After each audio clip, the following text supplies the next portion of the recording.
discover the extraordinary life of Marvin Gaye, the iconic soul singer whose voice defined a generation. Born on April 2, 1939 in Washington, D.C., Marvin Pentz Gaye Jr. rose from a challenging childhood marked by domestic strife to become Motown's Prince of Soul. His early years in a strict religious household shaped his emotive musical style, blending gospel, jazz, and R&B. From his breakthrough hit Stubborn Kind of Fellow to timeless classics like What's Going On, Let's Get It On, and Sexual Healing. Gaye's discography redefined soul music, addressing love, social justice, and personal struggles.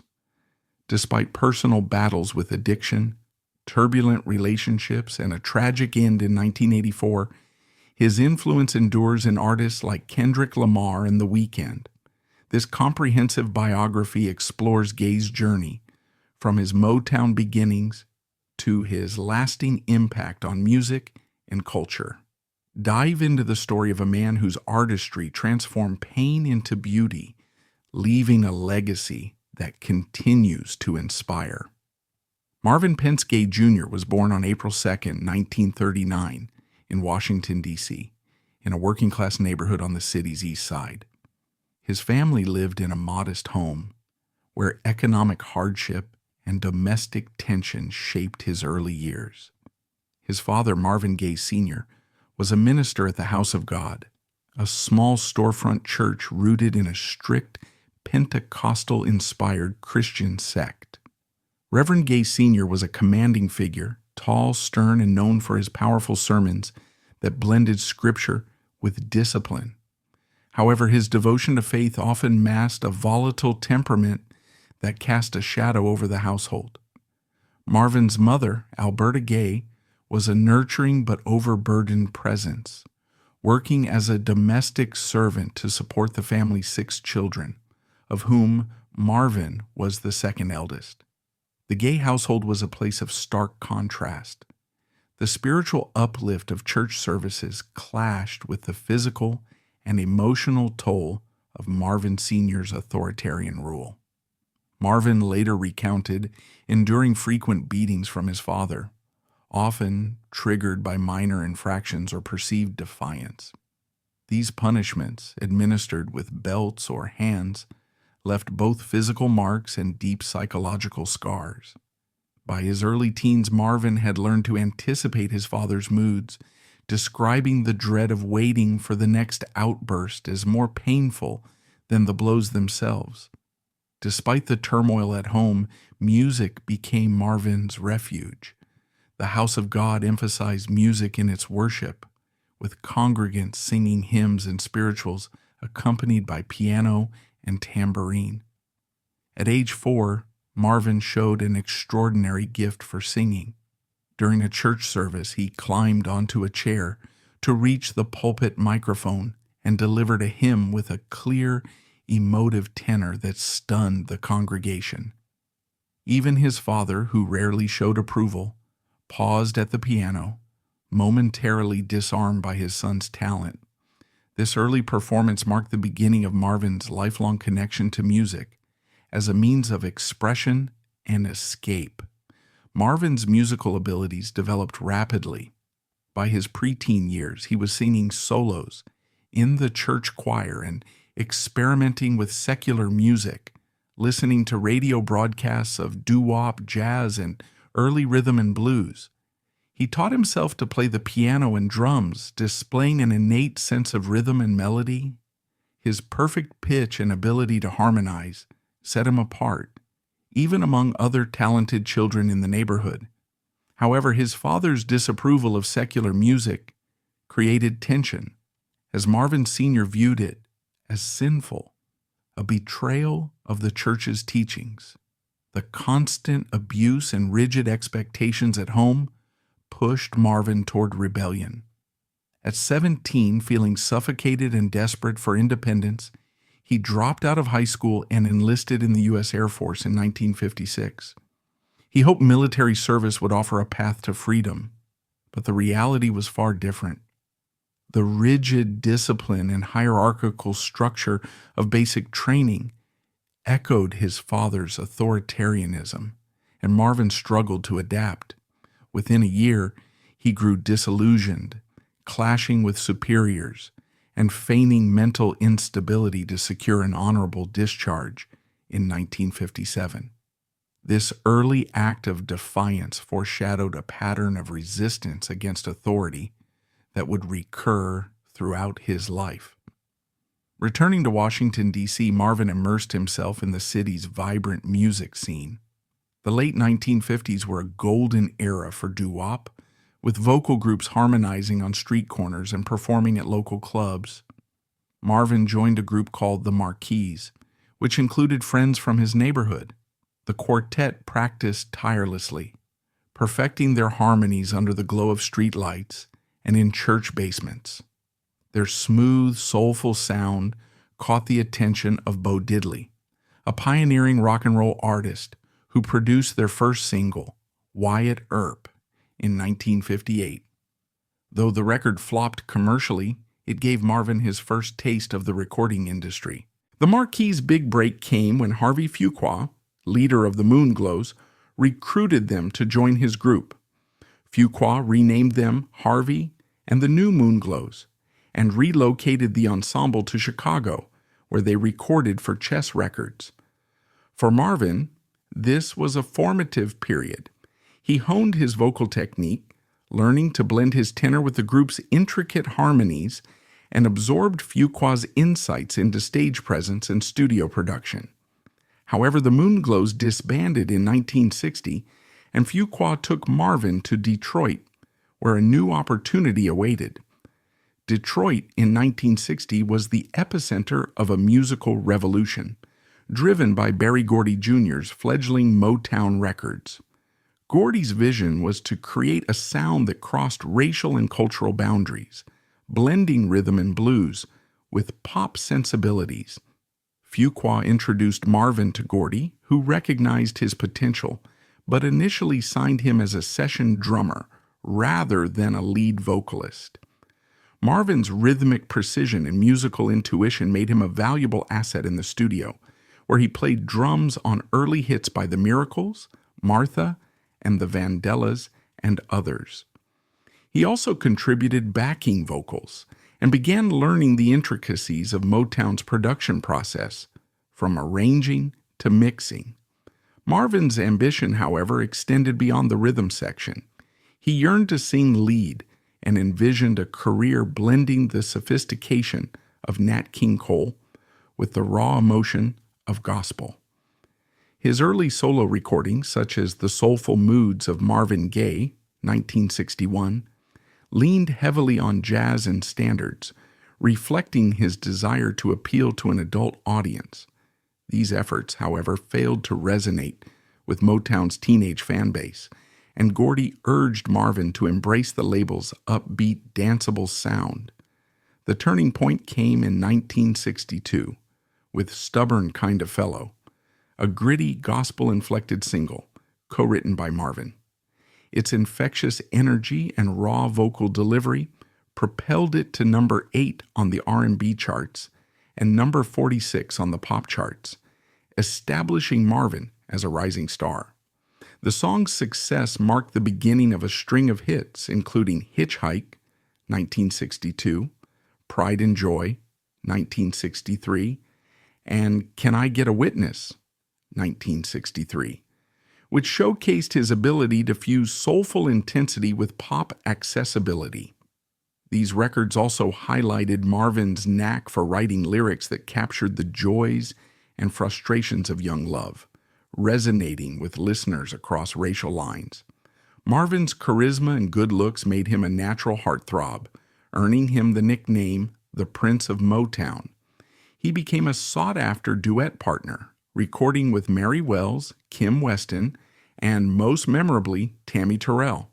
His duets with Terrell, including Ain't No Mountain High Enough, 1967, Your Precious Love, 1967, and Ain't Nothing Like the Real Thing, 1968, were among Motown's most beloved recordings. Their vocal chemistry was electric, conveying a sense of intimacy and joy that transcended the studio. Offstage, Marvin and Tammy shared a deep friendship, though rumors of a romantic relationship were never substantiated. Marvin's professional ascent coincided with a tumultuous personal life. In 1961, he met Anna Gordy, Berry Gordy's older sister and a co-founder of Anna Records, which had merged with Motown. Anna, 17 years Marvin's senior, was a formidable figure, sharp-witted, glamorous, and deeply involved in the music business. Their romance blossomed quickly, fueled by shared ambition and mutual admiration. They married in 1963, forming a partnership that blurred the lines between love, business, and family dynamics. The marriage, however, was fraught with challenges. Anna's strong personality clashed with Marvin's sensitivity and insecurity, leading to frequent arguments. Both were prone to jealousy, and their relationship was marked by allegations of infidelity and occasional physical altercations. In 1964, they adopted a son, Marvin III, whose biological mother was Anna's teenage niece, Denise Gordy. The circumstances of Marvin III's parentage were murky, with speculation that Marvin, or Denise's boyfriend, was the father. The adoption added complexity to an already strained marriage, as did the pressures of Marvin's rising fame and Anna's role as a Motown insider. The most devastating blow to Marvin's personal life came in 1967, during a performance with Tammy Terrell at Hampton-Sydney College in Virginia. As they sang "Your Precious Love," Tammy collapsed in Marvin's arms. She was diagnosed with a malignant brain tumor and underwent multiple surgeries over the next 3 years. Marvin was devastated, visiting her frequently and grappling with guilt over her illness. Tammy's death in March 1970, at age 24, plunged Marvin into a profound depression. He withdrew from performing, grew a beard, and turned to cocaine and alcohol to numb his grief. His relationship with Anna deteriorated further as he struggled to process the loss. The late 1960s were a time of social upheaval, with the Vietnam War, civil rights struggles, and urban unrest dominating headlines. Marvin, deeply affected by these events, began questioning Motown's formulaic approach to music. He was particularly moved by letters from his brother Frankie, a Vietnam veteran, who described the war's horrors, and by reports of police brutality at Berkeley's People's Park in 1969. These experiences inspired Marvin to write "What's Going On," a song that addressed war, poverty, environmental degradation, and racial injustice with unprecedented candor. Marvin collaborated with co-writers Al Cleveland and Ronaldo "Obi" Benson of the Four Tops to craft the song, which evolved into a 9-minute suite blending jazz, gospel, and soul. He envisioned it as a departure from Motown's polished singles, incorporating layered instrumentation including congas, saxophones, and strings to create a cinematic soundscape. When he presented the track to Berry Gordy, the label's executives were skeptical, fearing its political themes and unconventional structure would alienate listeners. Marvin, however, was resolute, refusing to record anything else until the song was released. "What's Going On" was released as a single on January 20th, 1971, and quickly climbed to number 1 on the R&B charts and number 2 on the pop charts. Its success paved the way for the album of the same name, released on May 21st, 1971.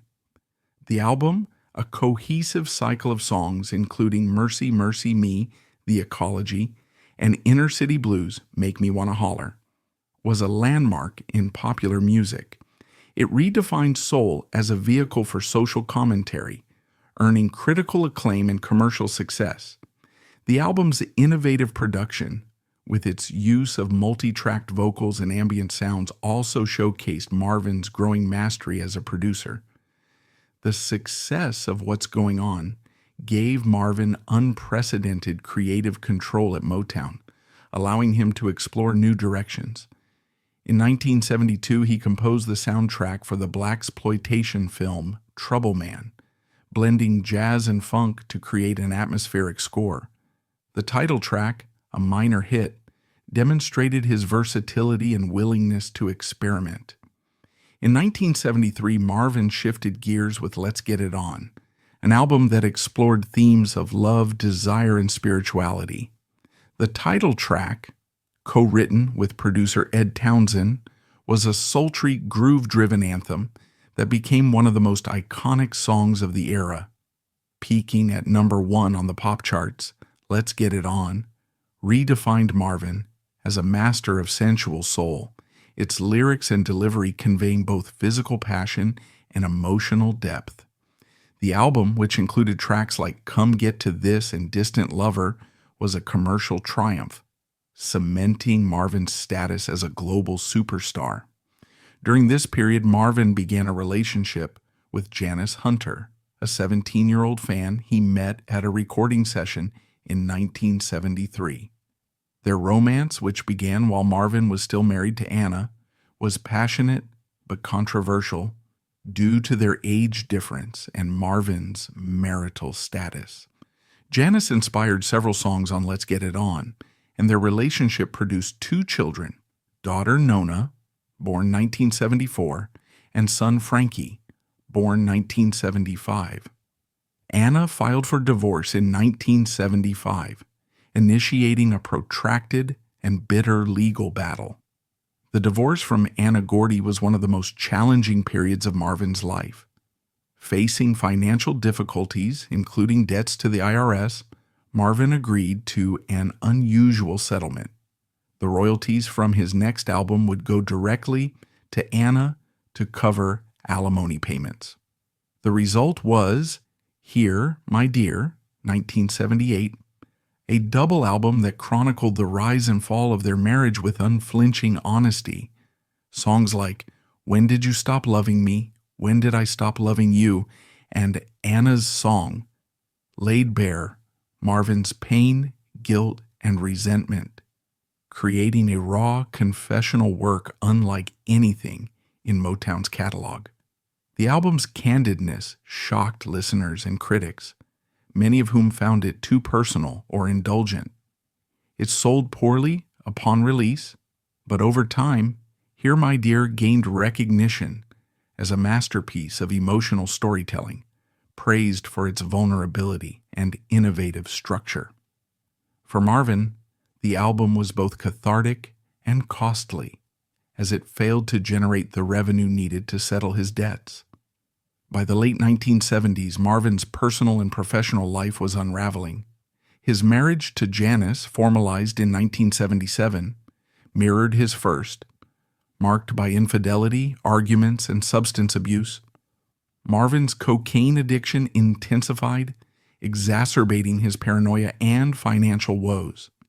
In 1979, Janice filed for separation, and by 1982, they were divorced. Marvin's tours became erratic, with performances marred by missed cues and visible exhaustion. The IRS pursued him for millions in unpaid taxes, forcing him to liquidate assets and declare bankruptcy. In 1981, seeking respite, Marvin relocated to London and later to Austin, Belgium, at the invitation of music promoter Freddie Kausert. In Austin, Marvin found temporary stability, living in a seaside apartment and focusing on his health. He cycled along the coast, reduced his drug use, and began writing new music. The result was Midnight Love, 1982, an album that blended soul, reggae, and electronic sounds. Its lead single, Sexual Healing, was a global hit, reaching #1 on the R&B charts and earning Marvin his first 2 Grammy Awards in 1983. The song's lush production and intimate lyrics marked a triumphant return, proving Marvin's enduring appeal. Despite his professional resurgence, Marvin's inner turmoil persisted. He resumed touring to promote Midnight Love, but his paranoia intensified. He wore bulletproof vests during performances, hired armed bodyguards, and expressed fears that he was being targeted by enemies, including his father. In December 1983, in a perplexing act, Marvin gave Marvin Sr. a .38 Smith & Wesson pistol, ostensibly for protection. Exhausted from touring, Marvin returned to his parents' home in Los Angeles in late 1983 to care for his mother, Alberta, who was recovering from cancer surgery. The household was tense, with Marvin Sr. struggling with alcoholism and unemployment. Marvin, battling depression and addiction, oscillated between moments of tenderness and volatility. On March 31, 1984, he attempted to jump from a moving car, a desperate act reflecting his mental state. The following day, April 1st, 1984, a heated argument erupted between Marvin Sr. and Alberta over misplaced insurance documents. Marvin intervened, confronting his father and physically pushing him. The altercation escalated, and Marvin Sr. retrieved the pistol Marvin had given him. At approximately 12:38 p.m., he fired 2 shots at Marvin, striking him in the chest and lung. Marvin collapsed and was pronounced dead at 1:01 p.m., one day before his 45th birthday. The tragedy shocked the world. Marvin Sr. was charged with voluntary manslaughter and pleaded no contest, citing self-defense. He received a suspended 6-year sentence and 5 years of probation. In court, he expressed remorse but maintained that he feared for his life. Marvin Sr. died in 1998, estranged from the legacy of his son's music. Marvin Gaye's death was a profound loss, but his influence endures. His catalog, spanning soul, funk, jazz, and pop, remains a cornerstone of modern music. What's Going On is frequently cited as one of the greatest albums of all time, its themes of justice and compassion resonating across generations. Let's Get It On redefined the possibilities of romantic music, while Here My Dear set a precedent for confessional songwriting. Sexual Healing and other hits continue to shape R&B and pop, influencing artists from Stevie Wonder to The Weeknd. Marvin's willingness to confront social issues, personal pain, and spiritual questions set him apart in an era dominated by commercial pop. He paved the way for artists like Kendrick Lamar, who tackles systemic injustice, and Frank Ocean, who explore emotional vulnerability. His innovative production techniques, including multi-tracked vocals and ambient sounds, anticipated modern recording practices. Marvin received posthumous honors, including a Grammy Lifetime Achievement Award in 1996 and induction into the Rock and Roll Hall of Fame in 1987. His music streams billions of times annually, and his albums consistently appear on best of lists. Efforts to name a Washington, D.C. post office after him reflect his status as a cultural icon. Beyond the accolades, Marvin's legacy lies in his ability to transform pain into art.